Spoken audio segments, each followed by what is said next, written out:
Hey everybody, I'm Sean Swelling, a producer on SSX. My areas of the game are presentation, campaign, and characters. So the characters SSX aren't necessarily changing, they're being evolved and updated to match the new challenges that are going to be in this game. A lot of new adventures for their characters, and a lot of that's going to be around the gear and what they're wearing. I'm going to show you where we were in the past with the characters and where we're going now. We have SSX, Tricky, 3, On Tour, and Blur, and here's the lineup of the characters. And as you can see, they've all gone through their different variations, from wearing t-shirts on the mountain to crazy kind of clothes and afros and the whole bit. Now I'm going to hand you off to Ron, who's going to talk about Elise Riggs, one of my favorite characters, and explain the process we go through to take her from where she was into what she's going to be in this new game.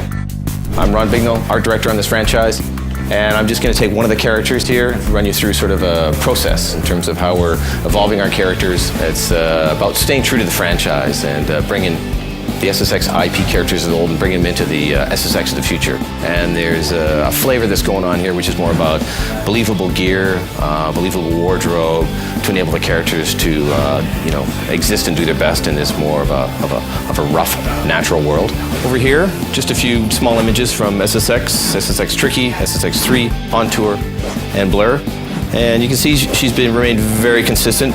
I think the artist, depending on who the character lead was, probably had a little bit of anatomical fun in terms of her build, but that's what character artists do. These images here is the current concept art that we're working with in terms of evolving Elise. This gives you kind of a look at the process we go through. I mean, you can just tell from a build and proportion, she's very true to where she was. I mean, this is not a simulation sports game. This is not anatomically correct models. This is, sort of superheroes in a snowboard. So we're pushing proportions, pushing scale, and well, that is there to support the over-the-top gameplay and the exaggerated worlds that they live in. So that's it for taking a look at the concept art and the process we go through to create our IP characters. Let's take a look at Mike Christensen's work. He's our character modeler lead, and see Elise in game.